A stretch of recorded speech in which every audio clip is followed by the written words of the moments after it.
is now in session.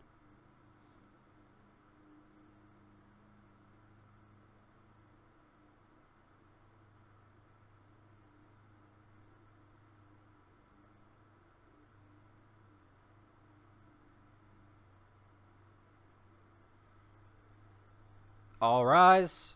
Almighty Judge 9 Fox. Resuming. Alright, here we go.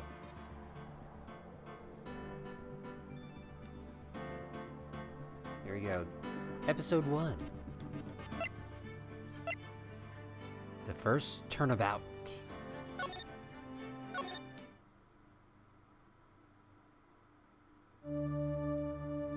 Drip. Gasp! Gasp!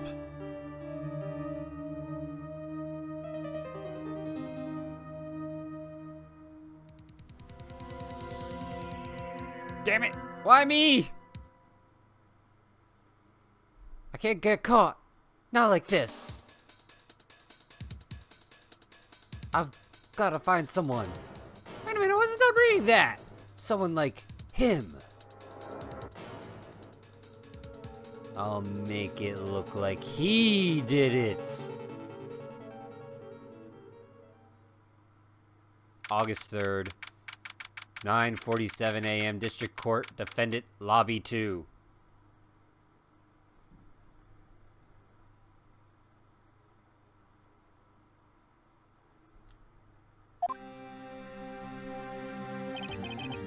Boy, am I nervous. Right! Oh, wait, that's a girl. Right! Hello! Oh, hiya, Chief. Ew, I'm glad I made it on time. Well, I have to say, Phoenix, I'm impressed. Not everyone takes on a murder trial right off the bat like this. It says a lot about you, and your client as well. Thanks? Actually, it's because I owe him a favor. A favor? You mean you knew the defendant before this case? Yes. Actually, I kind of owe my current job to him. He's one of the reasons I became an attorney. Well, that's news to me. I want to help him out any way I can. I really want to help him. I owe him that much. It's over! My life! Everything! It's all over! Yo, Joe, how's it hanging? Is that your client screaming over there? Yeah, that's him. Death! Despair! Oh! Yo, congratulations on, I believe it was, I know it was Harris the second. I just forget if it was Mike or Tim.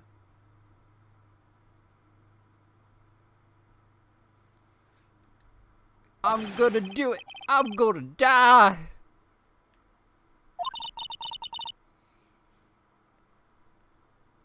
Yeah. Oh, Michael Harris. Dude, if he's going straight from AA to the majors, that's a pretty good sizable jump.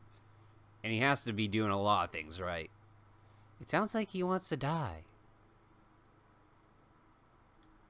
Yeah.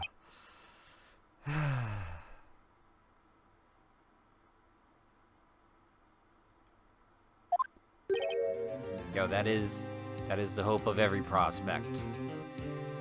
Nick! Really? This guy's name is Butts?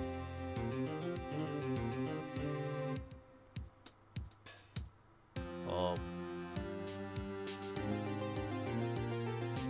Hey! Hey there, Larry!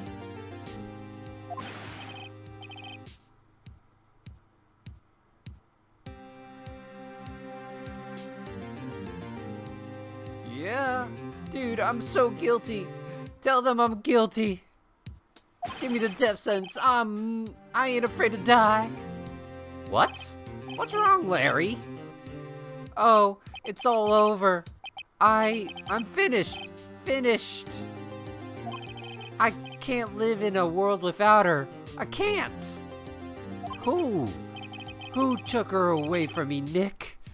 Who did this? Aw, Nick, you gotta tell me. Who took my baby away? This guy is really inspiring confidence right now. The person responsible for your girlfriend's death? Newspapers say it was you!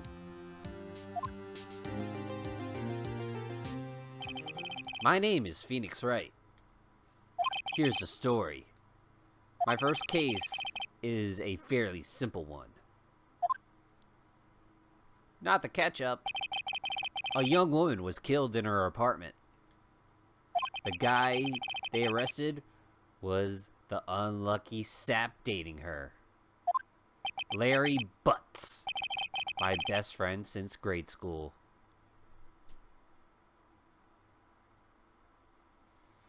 Truly, truly an acidine name.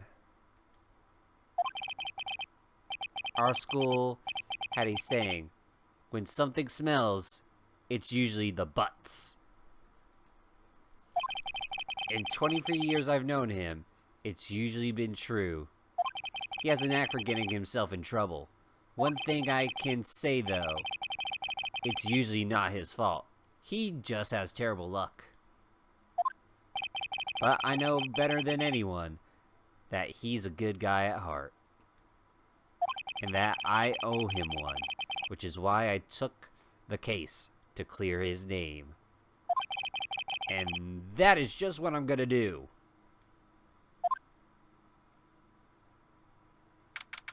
August 3rd, 10 a.m. District Court, courtroom number 2. So we're defending the Butts in a courtroom that is the absolute shit.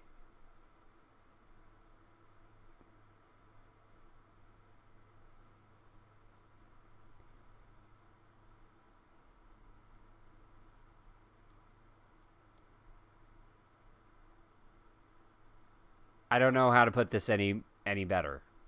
I really don't.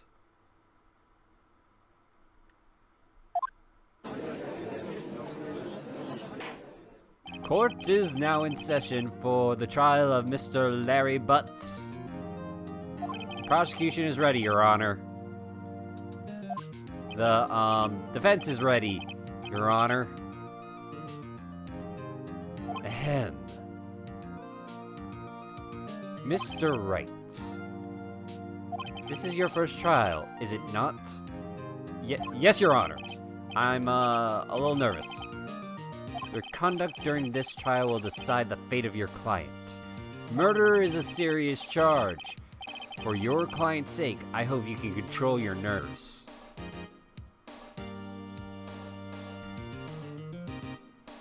Well, geez. It's not like he's a serial killer. But he asked me, would it be best if able to object so they... I would defend you in the courtroom. I would defend you in the courtroom there, Joe, no matter what. Granted, though, I don't think I would do a good job.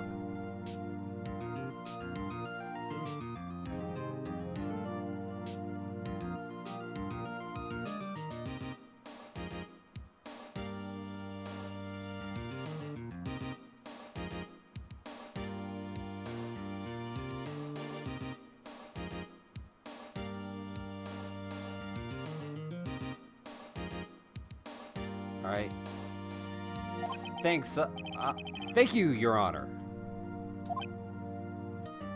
Mr. Wright, given the circumstance, I think we should test your...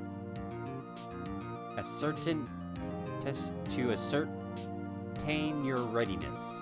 Yes, Your Honor. Gulp. Hand shaking, eyesight fading.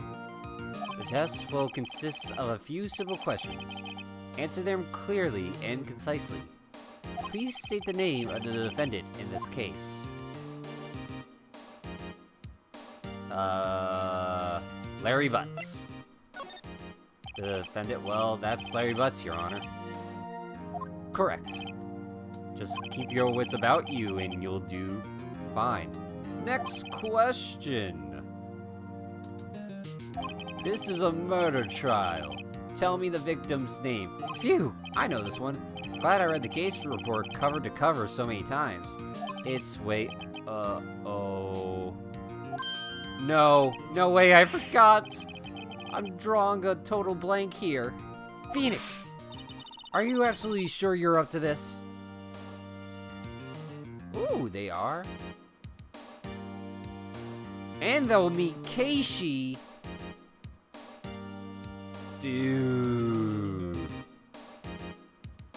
That is truly a blessing.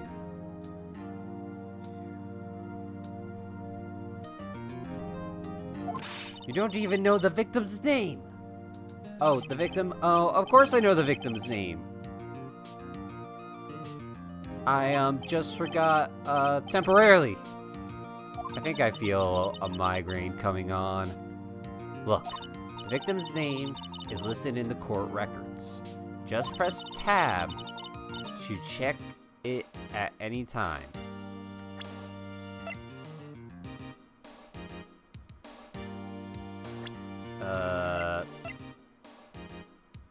Cindy Stone. Remember to check often. Do for me, please. I'm begging you. Mr. Wright, who is the victim in this case? Cindy Stone. Okay, Cindy Stone totally sounds like a porn name. The timing. Well, the victim's name is Cindy Stone.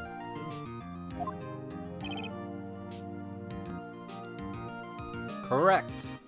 Now tell me, what was the cause of death? She died because she was hit with a blunt object. She was struck once by a blunt object. Correct. You've answered all my questions. I see no reason why we shouldn't proceed. You seem very much more relaxed, Mr. Wright. Good for you. Thank you, Your Honor.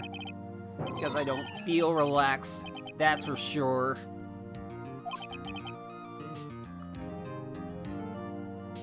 Well then, first, a question for the prosecution. Mr. Payne. She died of a broken heart because Obi-Wan turned her against me. Yes, Your Honor. Mr. Wright just told us the victim was struck with a blunt object. Would you explain to the court just what that object was? The murder weapon was this statue of the Thinker. It was found lying on the floor next to the victim. I see. The court accepts it into evidence.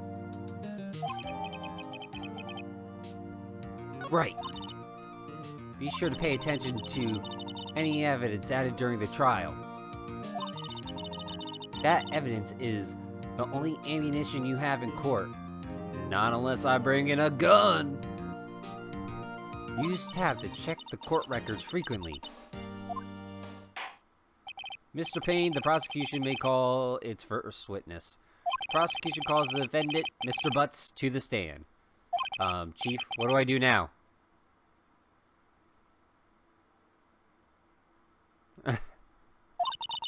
I know, he really does look like Santa. Pay attention. You don't want to miss any information that might help your client's case.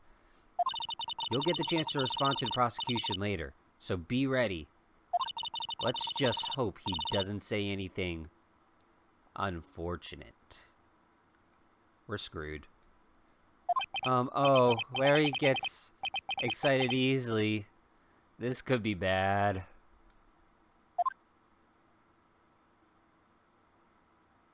Ahem. Mr. Butts, is it not true the victim had recently dumped you? Hey, watch it, buddy. We were great together. We were Romeo and Juliet, Cleopatra and Mark Antony. Didn't they all die? I wasn't dumped. She just wasn't taking my phone calls or seeing me. Ever. What's it to you anyways? Mr. Butts. What you described is generally what we mean by don't. In fact, she had completely abandoned you and was seeing other men. She had just returned from overseas with one of them the day before the murder. What do you mean, one of them? Lies! All of it lies! I don't believe a word of it.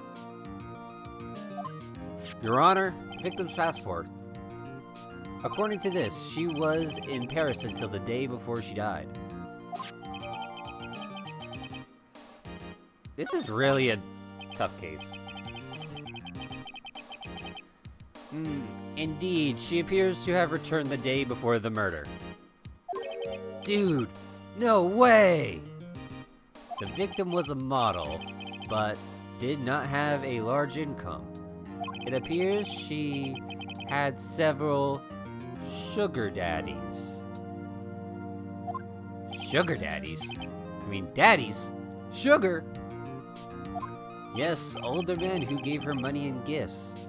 She took their money and used it to support her lifestyle. Dude! You can clearly see what kind of woman this Miss Stone was. Tell me, Mr. Butts. What do you think of her now? Right! Don't think you want to answer that question. Yeah, Larry has a way of running his mouth in all the wrong directions. Should I? Stop him from answering. My client has no idea the victim was seeing other men. That question is irrelevant to the case. Oof! Wince. Dude, Nick, what do you mean irrelevant? That's cheating, shit-dog. I'm gonna die. I'm just gonna drop dead. Yeah, and when I meet... I'm gonna get to the bottom of this. Let's continue with the trial, shall we? I believe the accused motive is clear to everyone. Yes, quite. Oh boy. This is so not looking good. Next question. You went to the victim's apartment on the day of the murder, did you not? Gulp. Well, did you or did you not? Well, maybe I did, and maybe I didn't.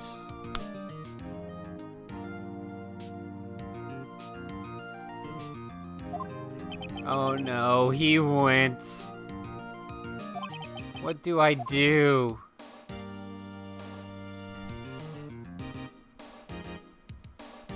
This guy's...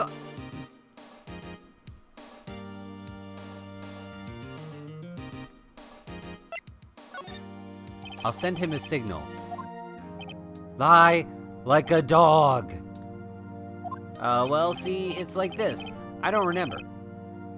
You don't remember? Well then, we'll just have to remind you. I got a bad feeling about this. We have a witness that can prove he did go to the victim's apartment that day. Well, that simplifies matters. Who is your witness? The man who found the victim's body just before making the gruesome discovery. He saw the defendant fleeing from the scene of the crime.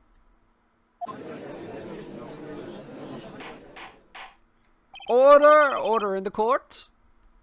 Mr. Payne, the prosecution may call its witness. Yes, Your Honor.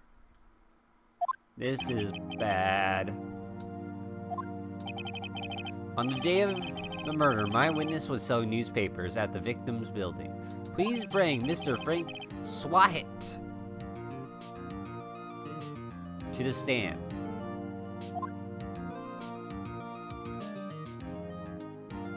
Mr. Swahit, you sell newspaper subscriptions, is that correct?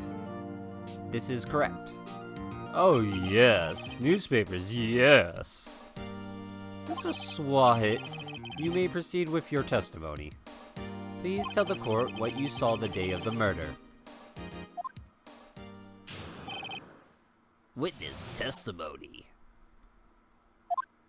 I was going door to door selling subscriptions when I saw a man fleeing the apartment. I thought he must be in a hurry because he left the door open behind him. Thinking it's strange, I looked inside the apartment. Then, I saw her. Lying there. A woman, not moving, dead. I don't know Japanese language. Translation. I quilled in fright and found myself unable to go inside. I thought to call the police immediately. However, the phone in her apartment wasn't working. Lies! I went to a nearby park and found a public phone. I remember the time exactly. It was 1 p.m. The man who ran was without a doubt the defendant sitting right over there.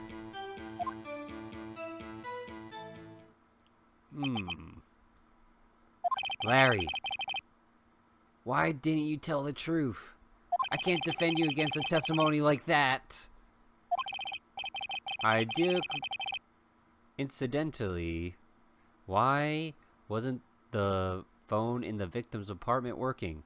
Your Honor, at the time of the murder, there was a blackout in the building. Aren't phones supposed to work during a blackout? Yes, Your Honor. He really does look like a Phillies fan.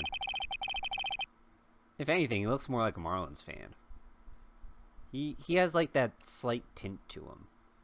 However, some cordless phones do not function normally. The phone that Mr. Swahit used was one of those. Your Honor, I have a record of the blackout for your per usual. Blackout record added to the court record. Now, Mr. Wright.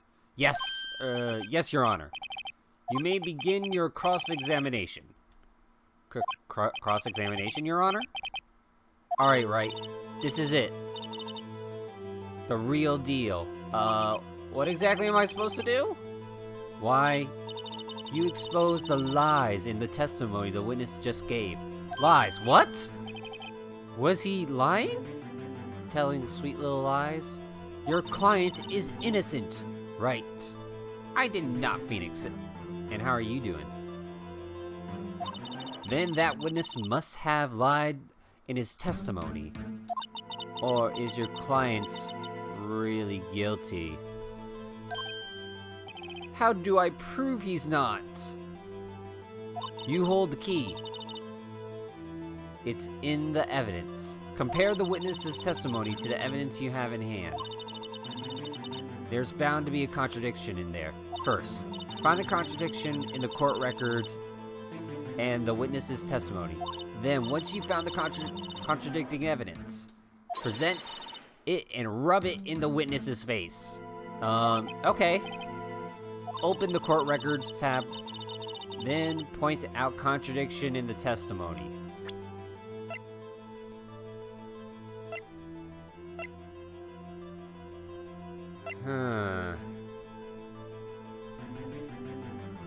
I don't think that's the contradiction there. He says 1 o'clock. Like, the real contradiction is saying, like, oh, he went into the room.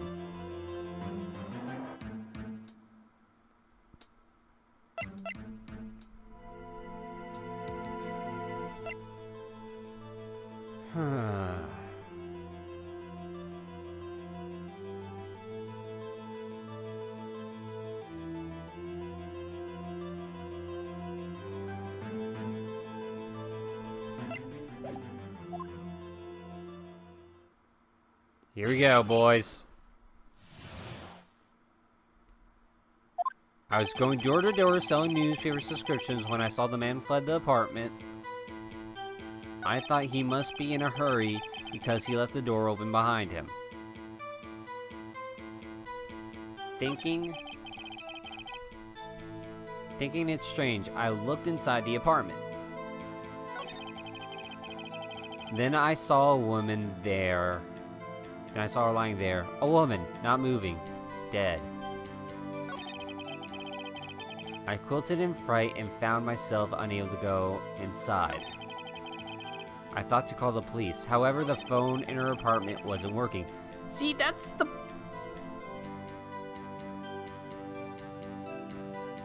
Like, that's a huge contradiction.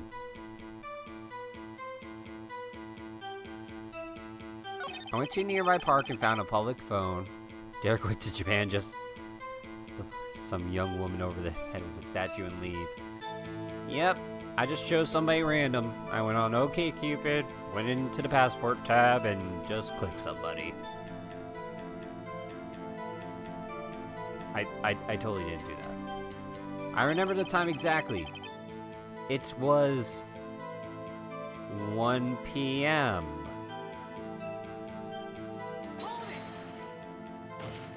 1 p.m.? Are you certain? Yes, absolutely. He seems really confident. 1 p.m.? Right. Does that seem strange to you? Present some evidence to contradict him.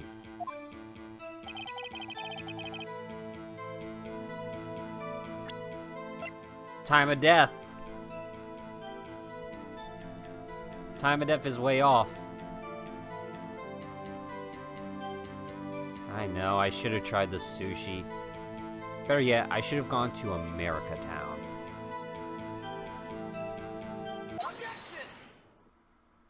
You found the body at 1 p.m. You're sure? Yes, it was 1 p.m. for certain. Frankly, I find that hard to believe. Your statement directly contradicts the autopsy report. The autopsy notes the time of death at some time after 4 p.m. There was nobody to find at 1 p.m. How do you explain the 3-hour gap?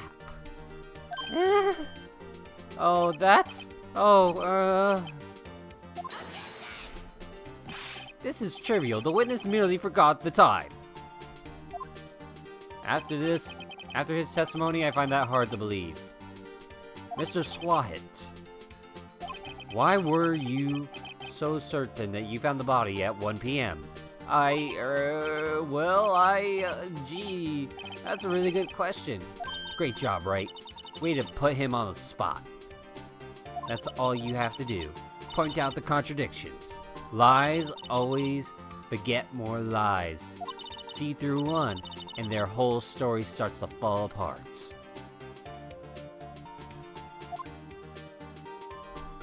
Wait, I remember now! Would you care to give your testimony again?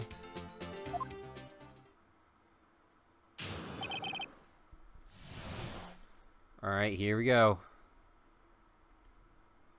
You see, when I found the body, I heard the time. There's a voice saying the time, probably coming from the television. Oh, but it was 3 hours off, wasn't it? I guess the victim must have been watching a video of a taped program. That's why I thought it was 1 p.m.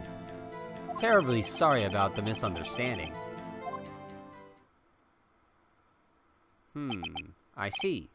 You heard a voice saying the time on the taped program. Mr. Wright, you may cross-examine the witness.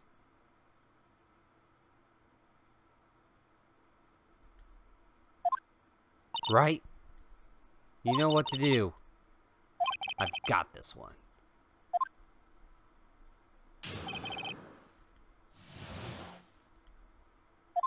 You see, when I found the body, I heard the time.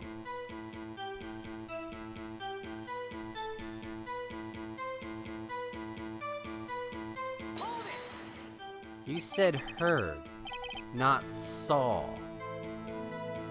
Yes, I heard. All I saw was the body lying there. Didn't think to look at anything else, least of all my watch. Isn't that a little strange?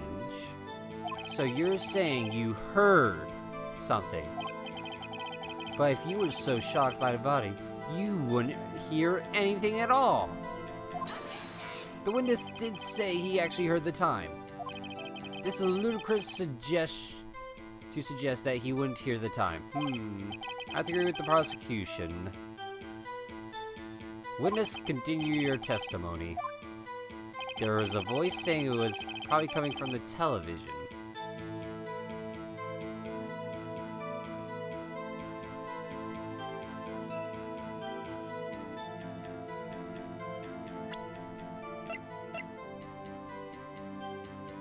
That's a clock.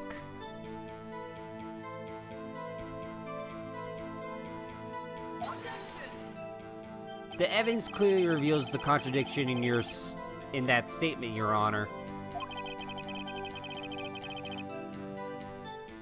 And, thank you, Conky. Thank you, Mel.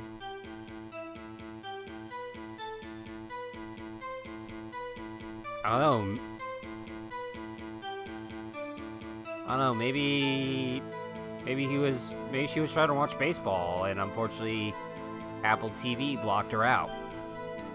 How exactly are that evidence and statement just now relevant? They aren't, are they? Not at all. Mr. Wright, please think your facts over before making accusations. Don't think that won me any points, Judge. The voice was saying the time coming from the television. Oh, but it was 3 hours off.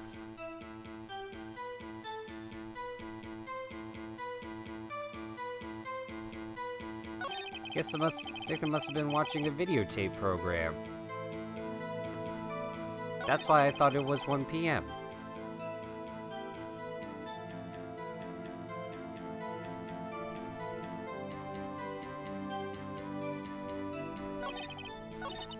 Hold on, go for it again.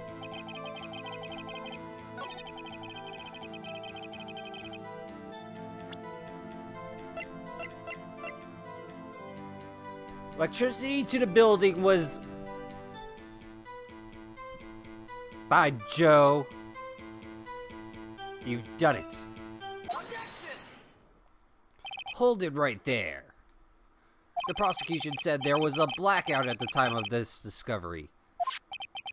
And this record proves it. You couldn't have heard a television or a video. The defense has a point. Do you have an explanation for this, Mr. Swahid?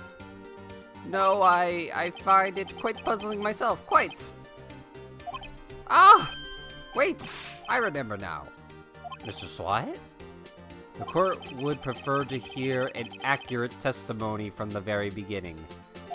These constant corrections are harming your credibility. That, and you seem rather distraught. My apologies, Your Honor. It must have been the shock of finding the body. Oh, Mr. Saw it. Not Swahit, like swastika. Very well, Mr. Saw it. Let's hear your testimony once more, please.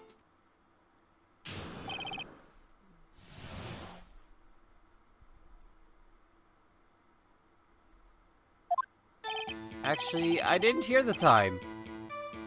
I saw it.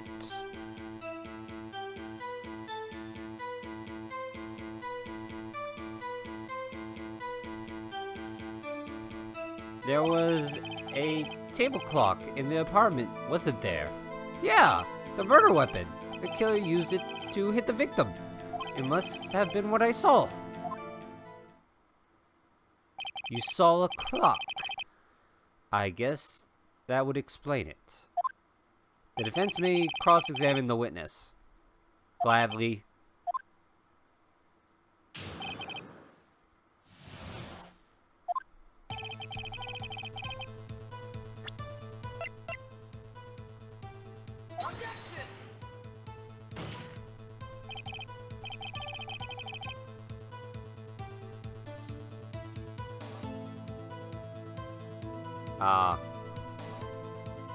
Your Honor, that statement contradicts this evidence. Huh? Does it? I don't see anything contradictory. Really? Objection overruled. Try to think before you make more accusations, Mr. Wright. Whoops, that didn't go over so well. So then he's saying he's not in the apartment. There was a table clock in the apartment, wasn't there? Yeah, the murder weapon!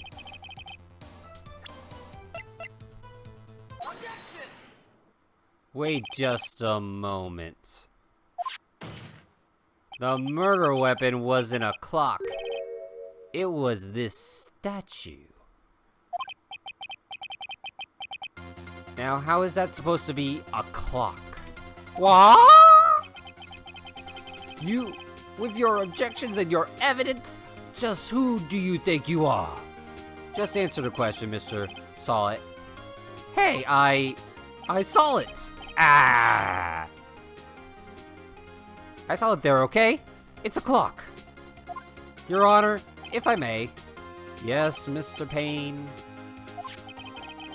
As the witness stated, this statue is indeed a clock. The neck is a switch. You can tilt it and it says the time out loud. As it doesn't look like a clock, I submit it as a statue. My apologies. I see. So the murder weapon was a table clock after all. Well, Mr. Wright, it appears the witness's testimony was correct. This is a clock. Do you have a problem with this testimony? Yeah! Your Honor, there is a gaping hole in the witness's testimony. The only way he could have known the weapon was a clock is to hold it in his hands. Yet the witness testifies he never entered the apartment. Clearly, a contradiction. Indeed. The witness knew it was a clock because... You're lying! You were inside the apartment on the day of the murder! Oh yeah? Prove it! Prove I went in there. I'll do my best. I'll do better than that. I can prove you were the one who killed her. You struck her with the clock, and the shock of the blow triggered the clock's voice.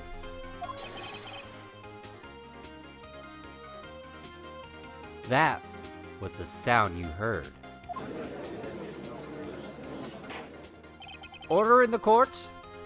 Intriguing. Please continue, Mr. Wright. Yes, Your Honor. Mr. Saw It. The sound must have left quite an impression on you. Understandable, since the murder weapon spoke just as you hit the victim. That voice was burned into your mind. That's why you were so certain about the time. What's the meaning of this? This is all basic conjecture. Baseless. Just look at the witness's face. Would the witness care to elaborate? Did you strike the victim with the clock? That day, I never. Look, the clock, I heard no, you had a toupee on? Shut up! I hate you. It was him, I tell you. I saw him. He killed her, and he should burn, give him death. Order in the court, I say. Your Honor, a moment, please. There isn't a shred of evidence supporting defense's claims. Mr. Wright, Your Honor, you claim the sound of the witness heard came from the clock. Do you have any evidence? The whole case is riding on this. I'd better think it through clearly. Your Honor, The sound Mr. Swat heard was definitely the clock. The fact, which is clear if you simply... Definitely not ask the neighbor.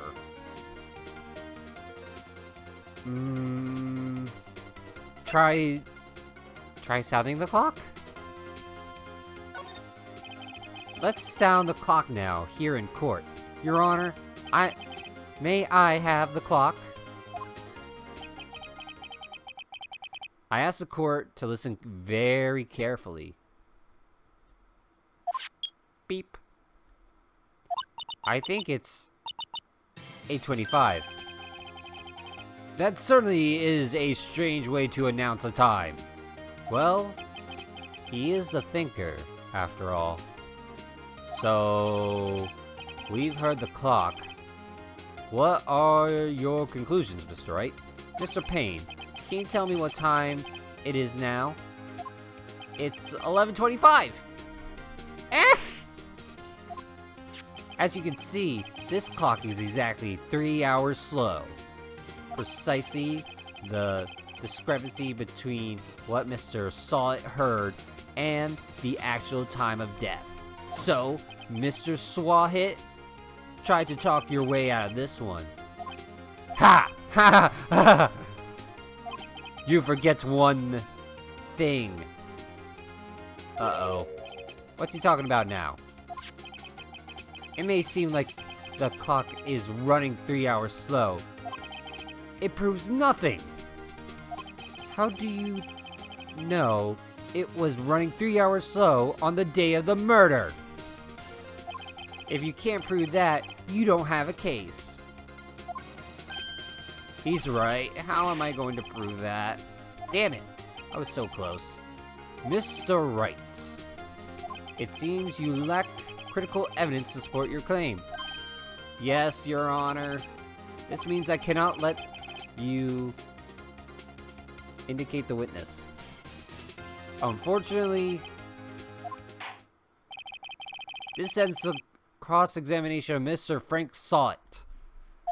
Come all the way down here to testify, and look what happens. You treat me like a criminal. A criminal! You lawyers are all slime. I almost had him. Sorry, Larry. I failed you. There's nothing I can do about it now. Not so fast, Mr. Sawit. Mia? I mean, Chief? Listen up, Wright. Don't throw this one away. Not like this. Think! But, Chief, it's over. I can't prove the clock was slow. The day of the murder. Nobody can prove that. Well, yes. Hold it, cabs! How are you doing? But that doesn't mean you can't still win. Try thinking outside the box. Don't waste time doubting the facts. Assume the clock was 3 hours slow and think it through. Ask yourself, why was the clock 3 hours slow? Figure out the reason, and you'll have your proof. Right. Right? Can you think of a reason as to why the clock would be 3 hours slow? Yeah, she went to Paris. Wait. Maybe I can prove it. You must have evidence somewhere that can prove it, right? Find it and let him have it. Well, Mr. Wright, you say the clock was already running slow on the day of the murder. Have you found the evidence to support this claim? Of course. There's a piece of evidence in the court records that can prove my claim beyond a doubt. Ha! Tough words. Let's see you pull this one off. Let's see this evidence that proves why the clock was running slow. The victim had returned home from abroad the day before the murder. As we all know, the time difference between here and Paris is 9 hours. When it's 4 p.m. there, it's 1 a.m. the next day there. The clock wasn't 3 hours slow, it was 9 hours fast. The victim didn't reset her clock since she returned home. That's why the time you heard when you struck her dead in her apartment was wrong. Proof enough for you, Mr. Saw It? Or shall I say, Mr. Did It? Ugh.